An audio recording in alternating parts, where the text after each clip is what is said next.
सकाल सकाल उठी मो बाहर पड़े कौड़े देखते सका भाई भाज फोन कर कहले जल्दी आसिक पहुँच ठाकुर मटी टेका जी मुझे कम सारी ये रोषे लगी पड़े ये परिया पत्र काटाकुटी लगी पड़े ऋषि बाबा फूल तोड़े मुझे गले टे पोई काटापी बो कही जब आसबू तू घर को दुटा पोई आणबू मुझे ठीक अच्छे नहीं जी जब जी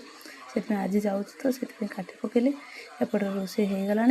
ऋषिर बाबा टे गाधे पड़ी सी पूजा कले कहले तोर लेट हो काले मुझे पूजा कर दूसरी मुझे ठीक अच्छे मुझे तुम टिफिन फिफिन पैक कर दूसरी मु टिफिन पैक करके देली सी ड्यूटी पलि गले तापर मु भी मोर नित्यक्रम सारी मु भी बाहरी पड़ली बापा घर को जा पहुँचीगली जाकि नना को आगे जुआर कली नना को गोड़ धोईदेली तापर पूजा सज मुझे भितर पूजा सज सजी सारी मु टाइम पाइलिनी से किसी वीडियो कर पारि तापर आम बाहर पड़े मंदिर को जावाई ये भाउज भौणी ये झीआरी मो सांगर चलते जाकि पहुँचीगला आम मंदिर जाकि पूजा सब सजासजी करके आम बसीगलु पूजा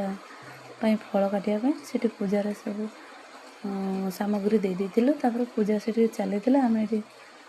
भाई भाउज भौणी मु किसी कथा आलोचना भी सब होता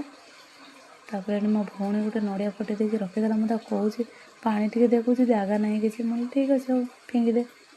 एपटे बड़ापा फलमूल जे आम काटी भोग गोल देते से भितर मो पिला डाकिकी सब भोग बंटन कर देती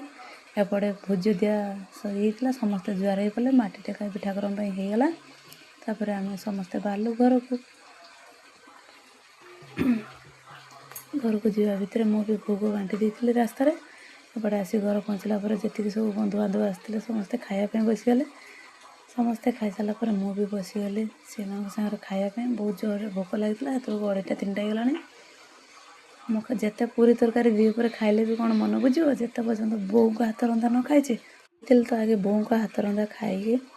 मो घर को आसबि से दुटा भात बोऊ कहली भात रांधि मु भात खाई आसबि एपटे माँ पुओ बसीगलु खायापी खाई सारा पर मु चलीगली भाउज गार्डन को भाउज गच लगे केते सुंदर फूल फुटीगला एत जल्दी बोले भाउज दुटा फूल दब